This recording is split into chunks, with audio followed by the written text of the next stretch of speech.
परिवर्तन जाना चाहते हो नहीं जाना चाहते?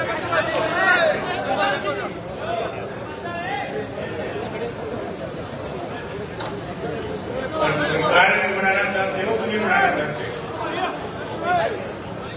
तो फिर नारों में कंजूसी किस बात की है? अगर सरकार बनाना चाहते हो, बदलाव लेना चाहते हो, तो फिर इतनी ऊंची आवाज के अंदर हमारे नारों की आवाज आनी चाहिए, ताकि कांग्रेस और भाजपा वाले भी जब आपकी आवाज को सुने तो वो भी ये बात सोचने पर मजबूर कर दें कि हमें भी इंडियन नेशनल लोकल पार्टी और भाजपा के साथ मिलकर के अब की बात सरकार बनानी चाहिए।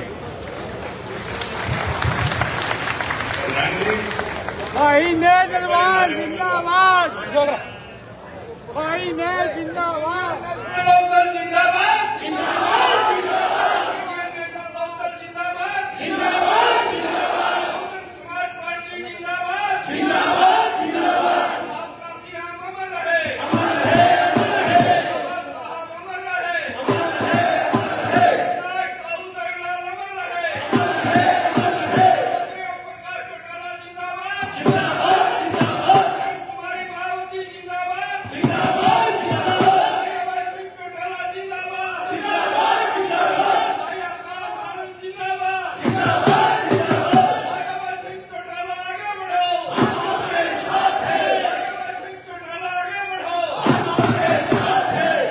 तख्त बदल दो, ताज बदल दो, तख्त बदल दो, ताज बदल दो, निकलो बाहर मकानों से, निकलो बाहर मकानों से, वोट हमारा, राज तुम्हारा, नहीं चलेगा, नहीं चलेगा। अब हो लगता है कि हालात बदलोगे, आदर और सम्मान के योग्य बहुजन समाज पार्टी के राष्ट्रीय कोऑर्डिनेटर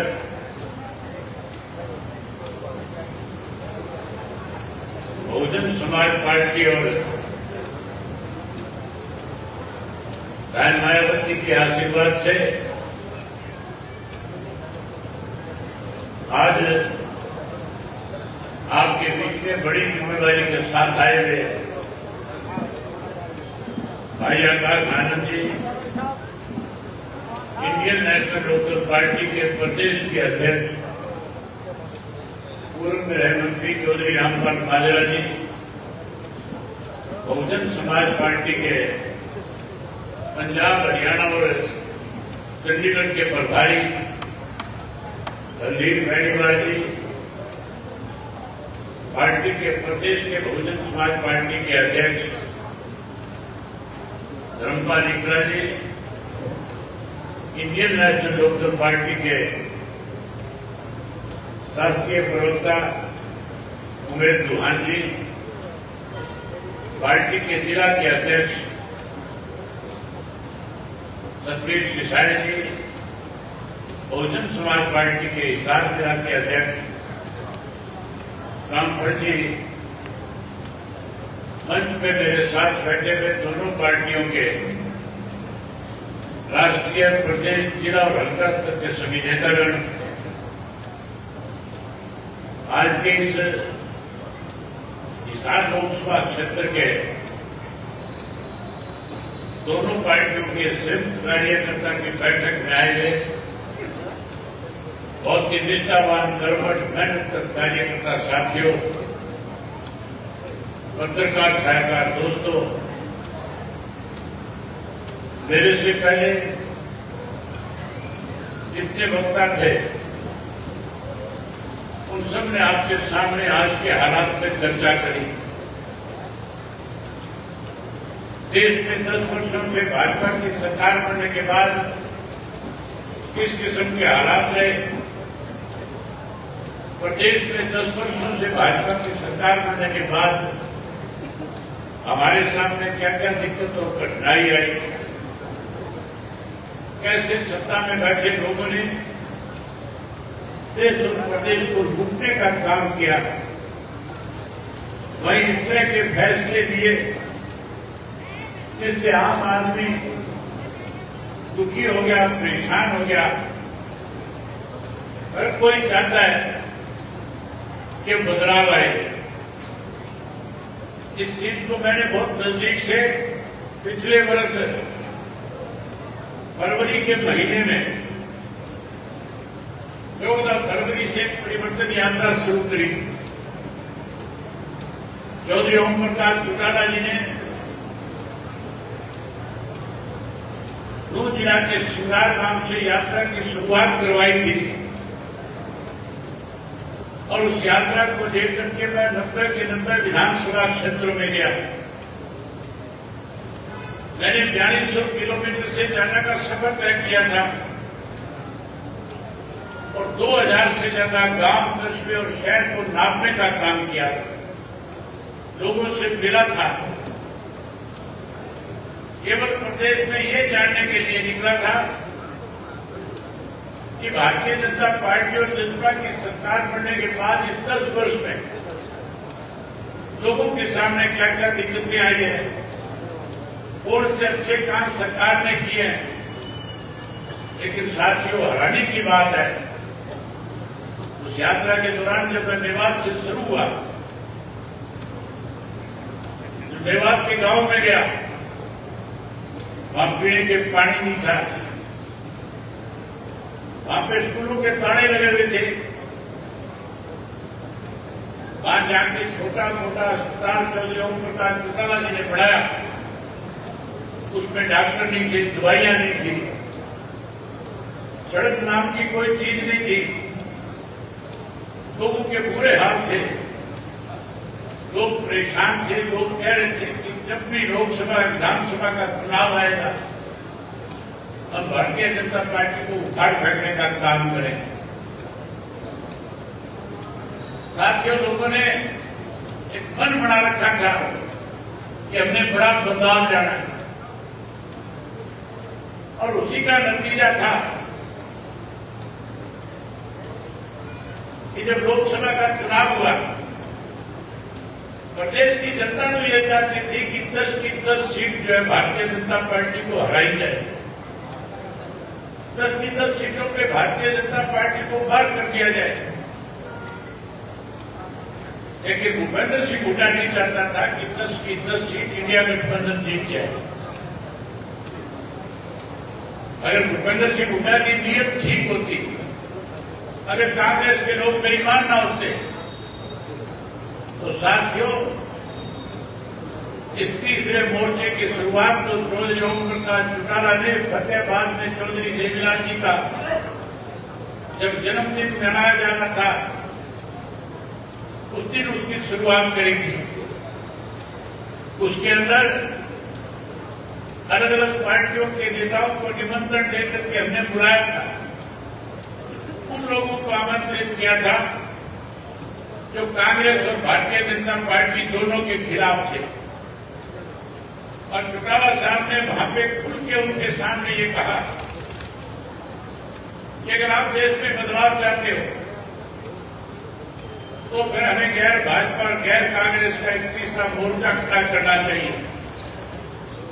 हर उस व्यक्ति को उस मोर्चे में शामिल करना चाहिए, हर उस पार्टी को उसमें शामिल करना चाहिए जो भारतीय जनता पार्टी और कांग्रेस पार्टी को सत्ता से पार और दूर रखना चाहते हैं। जब नीतीश कुमार अपना भाषण देने के लिए खड़े हुए, उन्होंने चौटाला साहब से आग्रह किया और कहा कि हम भारतीय जनता पार्टी को सत्ता से पार करने के लिए कांग्रेस पार्टी को भी इसमें शामिल करना चाहते हैं। आप हमें इजाजत दो, हम लोगों से बातचीत करें। चौटाला साहब ने कहा, मुझे कोई इतराज नहीं है, भाजपा को सत्ता से बाहर करो, इसके लिए किसी भी राजनीतिक नेता से जाकर के बात करो। लेकिन उन्होंने ये भी कहा था कि मुझे कांग्रेस के लोगों पे भरोसा नहीं है, कि कांग्रेस के लोग अपने स्वार्थ के लिए किसी के साथ कितना ही बड़ा धोखा कर सकते हैं। चौधरी ओम प्रकाश चौटाला का जो अंदेशा था वो सही निकला। जिस नीतीश कुमार ने इस गठबंधन की शुरुआत करी थी, सबसे पहले उसी नीतीश कुमार को उस गठबंधन से दूर कर दिया गया। अगर नीतीश कुमार गठबंधन में होता तो मान के चलो आज भारतीय जनता पार्टी देश में सत्ता में नहीं, सत्ता से बाहर हो जाती।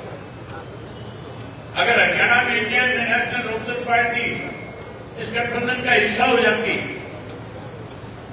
तो 10 की 10 सीट जीतते नहीं जीतते, फिर 10 की 10 जीतते थे।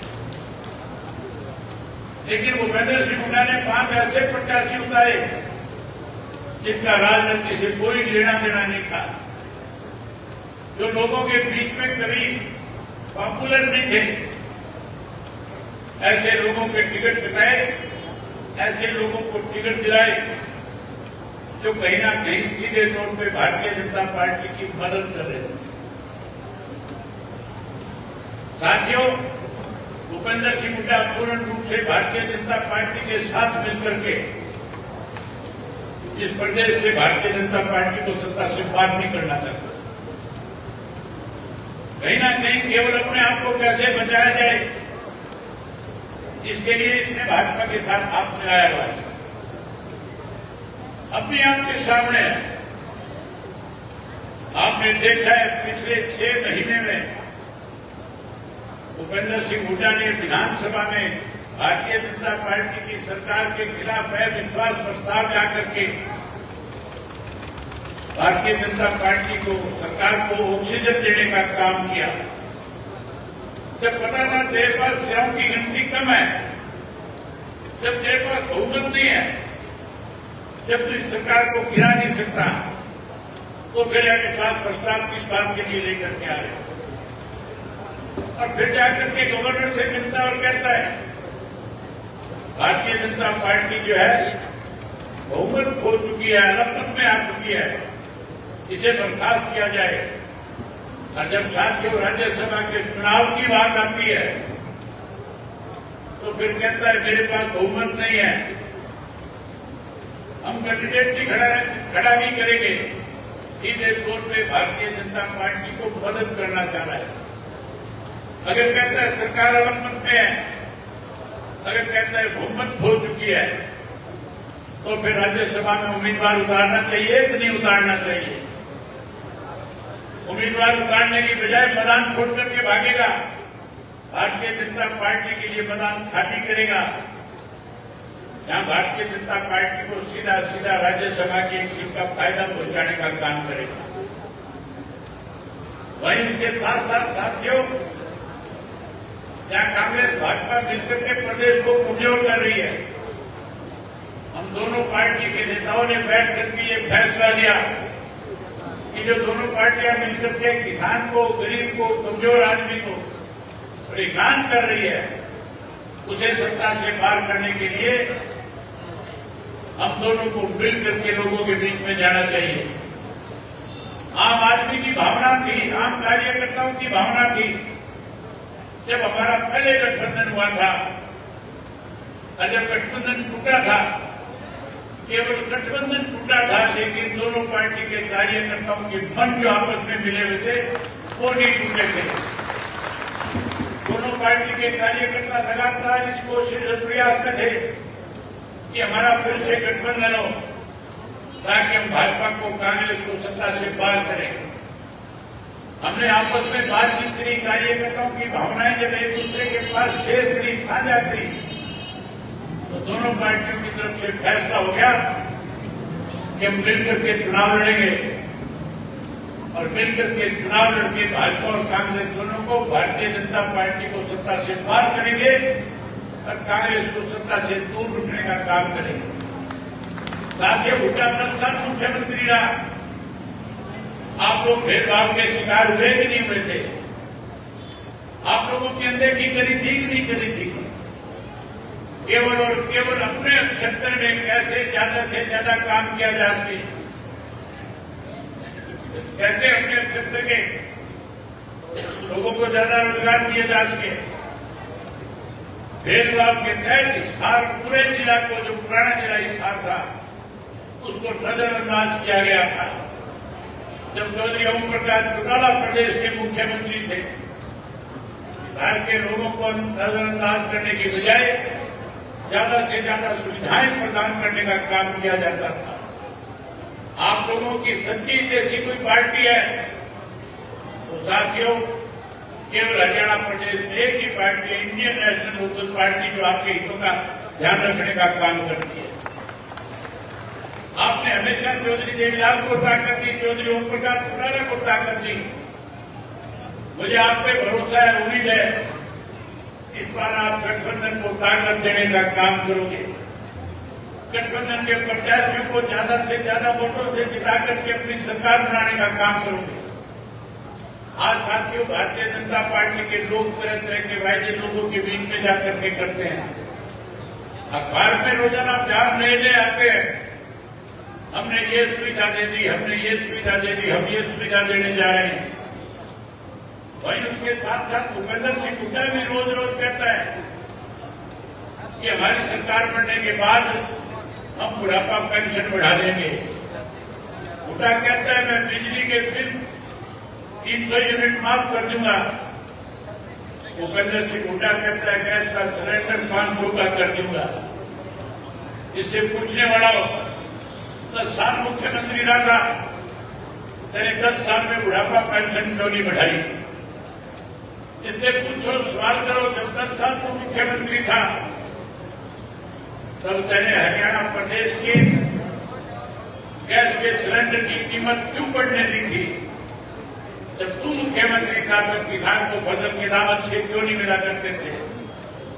जब ये मुख्यमंत्री था केवल एक काम करता था, गुड़गांव के आसपास के इलाके के किसान की करोड़ों रुपए की जमीन कोड़ियों के भाव बेचने पर मजबूर करता था। सवा 4 और 6 के नोटिस सरकार की तरफ से देकर के किसान से जमीन छीनता था, बिल्डरों के साथ मिलकर के बिल्डरों से हाथ मिलाता था, कहता था मैं इस जमीन को नोटिस दूंगा, तुम जाकर के किसान से बात कर लो, थोड़ा ज्यादा पैसा देकर के खरीद लो, फिर आपस में साझेदारी करके आगे बेच लेंगे, आगे प्लॉट काट लेंगे, आगे सेक्टर बढ़ा देंगे, आगे कॉमर्शियल कर देंगे। 72,000 एकड़ जमीन किसान की इस भूपेंद्र सिंह हुड्डा के राज में हरियाणा प्रदेश की बेशकीमती जो जमीन की कोड़ियों के दाम बेचने पे इसने मजबूर किया। इसने भी किसान को लूटा, किसान को कमजोर किया। अब साथियों, समय आ गया ऐसे लोगों से बदला लेने, जो इस किस्म के वायदे करके लोग लुभावनी बात कह करके कहीं ना कहीं बरगलाना चाहते हैं। उनसे बताना और कहना कि वायदा अगर किसी ने पूरे प्रदेश के अंदर किया, जो बात किसी के सामने कही उसको पूरा करने का काम किया, तो उस शख्स का नाम चौधरी देवीलाल था। आप याद करो साथियों, समस्त हरियाणा सम्मेलन नींद में किया था, लाखों की संख्या में लोग आए थे। चौधरी देवीलाल ने अपने भाषण में कहा था, कूदो पर मत जाना, तुम्हारे 100 रुपये पेंशन करने का काम करूंगा। चौधरी देवीलाल ने कहा था, गरीब आदमी का, छोटे दुकानदार का, किसान का 10,000 तक का कर्जा माफ करूंगा। चौधरी देवीलाल ने कहा था कि गरीब की बेटी की शादी में दिक्कत और कठिनाई ना हो, उसके लिए 5100 रुपये कन्यादान के रूप में दूंगा। चौधरी बंसीलाल मुख्यमंत्री थे, कह रहे थे कि सरकारी खजाने से धन दिया नहीं जा सकता। चौधरी देवीलाल बहका रहे हैं। चौधरी देवीलाल ने कहा था कानून बना दूंगा, जैसे ही सरकार बनाओगे अपने प्रिंसिपल सेक्रेटरी से कहूंगा लिख करके लेकर क्या 100 रुपया बुढ़ापा पेंशन, नीचे लिख दिया 10,000 तक के कर्जे माफ, और उसके नीचे लिख करके ला 5100 रुपये गरीब की बेटी को कन्यादान के, और कैबिनेट में प्रस्ताव रखूंगा, पास कराऊंगा और नीचे दस्तखत कर दूंगा। देवीलाल उसी दिन से लागू हो जाएगी। लागू करी थी कि नहीं करी थी? जो वायदे किए पूरे क्रियान्वित नहीं किए थे। आज भी साथियों, हरियाणा प्रदेश जो है बहुत कमजोर प्रदेश कर दिया गया है। आज हरियाणा प्रदेश की हालत बहुत दयनीय है। आज हरियाणा प्रदेश में किस तरह से महंगाई बढ़ी है, भ्रष्टाचार बढ़ा है, कानून व्यवस्था खत्म हुई है। अगर मैं एक एक बात की विस्तार से चर्चा करूंगा तो बहुत समय लग जाएगा। आज हरियाणा प्रदेश के पढ़े लिखे बच्चों के लिए रोजगार नहीं है, नौकरी नहीं है। हर गांव से बच्चे जमीनें बेच बेच करके विदेशों को पलायन कर रहे हैं। वहीं उसके साथ साथ नशा बढ़ रहा है, अपराध बढ़ रहा है। आज प्रदेश के लोगों को बहुत सारी सहूलियतें और सुविधाएं चाहिए। सरकार सहूलियत और सुविधा देने की बजाय केवल झूठे वायदे करने का काम कर रही है। अगर आप लोगों को मेरी बात पे विश्वास और भरोसा है तो मैं आपके सामने कुछ ऐसी बातें रखना चाहता हूं जिससे आने वाले समय में अगर सरकार बनाओगे तो प्रदेश के लोगों को सीधा सीधा लाभ होगा। आपको मेरी बात में विश्वास भरोसा है कि नहीं है? अगर आपको भरोसा है तो फिर एक एक वोट विधानसभा के चुनाव के अंदर जहां 10 का चुनाव निशान लेकर के प्रत्याशी आए उसको दे देना। अगर हाथी का चुनाव निशान पार्टियों की तरफ से दिया जाए उसे भी जिता करके विधानसभा में भेज देना। सरकार बनने के बाद साथियों, सबसे पहले चौधरी देवीलाल ने जो 100 रुपया पेंशन करी थी 35 साल पहले, आज लंबा समय हो गया, पेंशन बढ़ा के 3000 तक तो पहुंचा दी, लेकिन इससे ज्यादा नहीं बढ़ पाई। 3000 में गुजारा नहीं चलता। हमारा फैसला है कि 7500 रुपया महीना पेंशन देकर के बुजुर्ग का मान सम्मान करेगा। वही 7500 रुपया हम पेंशन देंगे, वही उसके साथ साथ हर घर से एक पढ़े लिखे नौजवान को रोजगार और नौकरी देने का काम करेंगे। जो कोई नौकरी से वंचित रह जाएगा उसे चिंता करने की जरूरत नहीं है। उसे 21,000 रुपया सम्मान भत्ता देकर के उस बच्चे का भी मान सम्मान बढ़ाएंगे। वहीं साथियों, माताएं बहनें बैठी है, मोदी कह रहा था गैस का सिलेंडर मुफ्त में दूंगा। अब ये नायब सैनी कहता है 500 में दूंगा, हुड्डा भी कहता है 500 में दूंगा। आप चिंता मत करना, आप सरकार बनाने में बड़ी भूमिका निभा सकती हैं। आपका 50% हिस्सा है। जहां और लोगों को सुविधाएं मिलेगी, आपको भी उतनी सुविधाएं मिलनी चाहिए। हम आपको हर महीने की 1 तारीख को सरकार की तरफ से गैस का सिलेंडर मुफ्त में देने का काम करेंगे। जहां गैस का सिलेंडर आपको मुफ्त देंगे, वही 1100 रुपये आपकी रसोई बढ़िया चले, किसी से मांगना ना पड़े, वो भी आपके खाते में डाल देंगे। वहीं उसके साथ साथ साथियों, कोई बिजली के 300 यूनिट माफ करने की बात करता है, कोई हमारी नकल करके कहता है सोलर सिस्टम लगाएंगे। ये शुरुआत सबसे पहले हमने करी थी। हमने कहा था सरकार बनने के बाद हम हर घर के ऊपर सोलर का लगा करके पैनल और बिजली डोमेस्टिक को मुफ्त में देने का काम करेंगे। 1 हजार का बिजली का बिल नहीं आएगा, 100 का 100% बिजली आपकी फ्री में आपको मिला करेगी। वहीं आपको पीने का पानी मुफ्त में मुहैया कराएंगे। उसके साथ साथ देने से पहले आकाश जी चिंता कर रहे थे, कह रहे थे कि हरियाणा प्रदेश में स्कूल बंद किए जा रहे हैं, बच्चे पढ़ेंगे कहाँ, गरीब का बच्चा कैसे आगे बढ़ेगा। मैं आपको विश्वास और भरोसा दिलाता हूं, आप सरकार बनाओ, हरियाणा प्रदेश के हर बच्चे की शिक्षा का मुफ्त में इंतजाम करना सरकार का काम होगा। हमारे प्रदेश का बच्चा चाहे दिल्ली पढ़ने जाए, मुंबई जाए, कलकत्ता जाए, चेन्नई जाए, उस बच्चे को इस बात की चिंता नहीं होगी कि उसकी फीस कैसे भरी जाएगी। उसकी फीस सरकार भरने का काम करेगी। भाई, उसके साथ साथ आजकल एक नया काम और हो रहा है, कैसे हेल्थ के ऊपर लोगों को भरगाने का काम किया जाता है। कोई कहता है आयुष्मान का 5 लाख का कार्ड बनवा लो, कोई कहता है 10 लाख का बनवा लो, कोई कहता है 20 लाख रुपए तक की मुफ्त दवाई देंगे।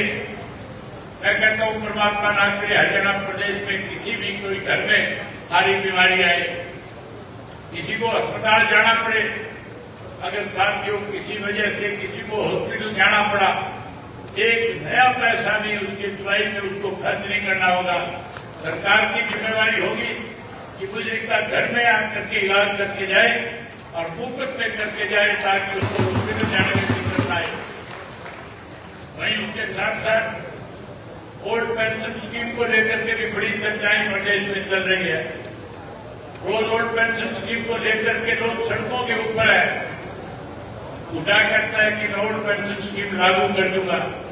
उस हुड्डा से पूछना साथियों, कोई अगर यहाँ पेंशनधारी बैठे हैं तो अगर कोई कर्मचारी यहाँ बैठा है तो वो पूछ रहा कि ये ओल्ड पेंशन स्कीम सबसे पहले खत्म किसने करी थी? इसको खत्म करने वाला भूपेंद्र सिंह हुड्डा था। इस हुड्डा ने खत्म किया था। इसको अगर कोई लागू करेगा तो बहुजन समाज पार्टी और इंडियन नेशनल लोकदल पार्टी की सरकार बनने के बाद लागू करने का काम करेंगे। वहीं उसके साथ साथ साथियों, आजकल मेरे से पहले आनंद जी ने बताया था, कर्मचारी पक्के भर्ती नहीं किए जा रहे, कच्चे लगाए जा रहे हैं। कच्चे कर्मचारी लगा करके दो काम किए जाते हैं। एक तो साथियों कोटा खत्म किया जाता है अनुसूचित जाति का और बैकवर्ड का। इन दोनों जातियों का कोटा खत्म कर रहे हैं या इनको रोजगार से दूर रख रहे हैं। वही साथियों अपने चैत्य लोगों को बैक डोर एंट्री करा करके कहीं ना कहीं नौकरी लगाने का काम सत्ता में बैठे लोग कर रहे हैं। हम पक्की नौकरी का इंतजाम करके देंगे, कोई कच्चा कर्मचारी नहीं रखेंगे, सबको पक्का करने का काम करेंगे। जितना भी बैक डोर का सारा भरेंगे, हर व्यक्ति को जिसको नौकरी चाहिएगी उसे नौकरी और रोजगार देने का काम करेंगे। वहीं उसके साथ साथ आंगनबाड़ी की वर्कर, आशा वर्कर और सफाई का कर्मचारी रोज सरकार के खिलाफ लड़ाई लड़ रहा है, आंदोलन कर रहा है। मैं जब पोजिशन लीडर था, मैंने अपने बहुत समय तक आंगनबाड़ी के वर्कर को संघर्ष करते उनके बीच में जाकर के खड़े होकर के उनका सहयोग करने का काम किया था। अब भी जहां कहीं किसी कर्मचारी की अनदेखी होती है, हमारी पार्टी का एक कार्यकर्ता उसके साथ कंधे से कंधा मिला करके ताकत देता है। उन माताओं और बहनों को भी जाकर के कहना, जो आशावाड़ी और आंगनबाड़ी की वर्कर है, जो सफाई के कर्मचारी है, हम उनको भी पक्का करेंगे, सफाई की नौकरी और रोजगार देने का काम करेंगे, न कि उनको कच्चा कर्मचारी करके उन लोगों के सामने आंदोलन करने के लिए मजबूर करेंगे।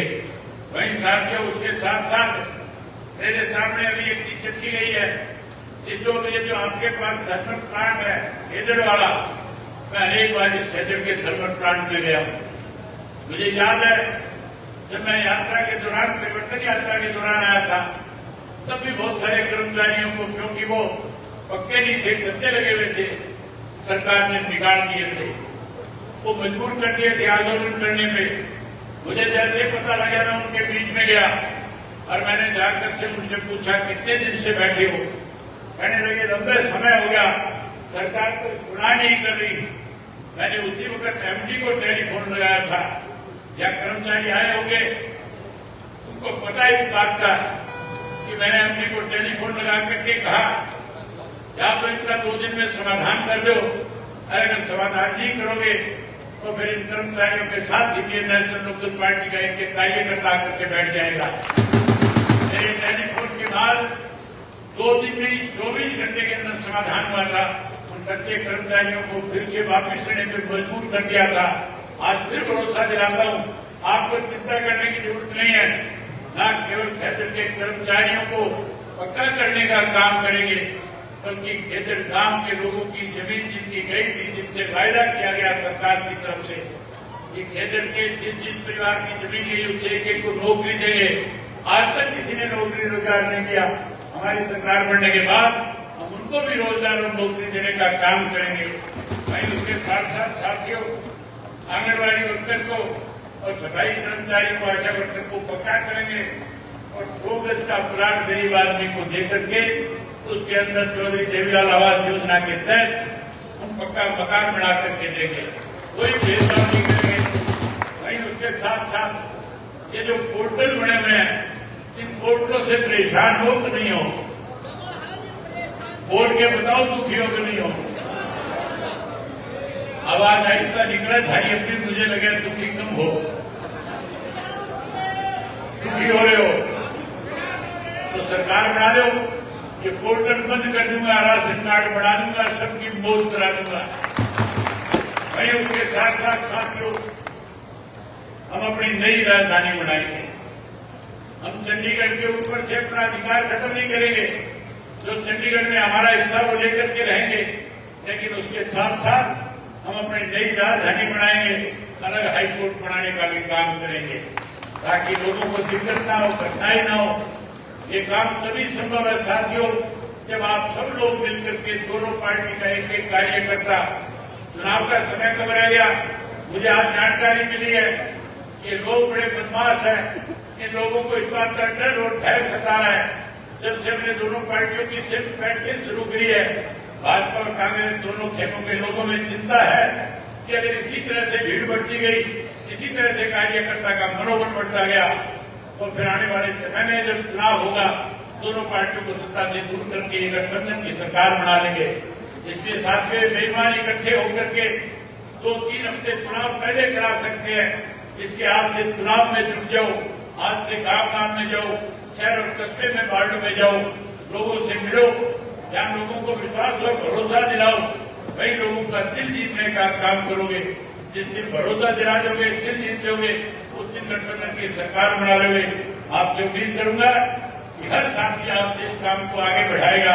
यही बात आपसे कहने करने आया था। आप सबने मेरी बात सुनी। आप सबका बहुत धन्यवाद। जय हिंद, जय हरियाणा।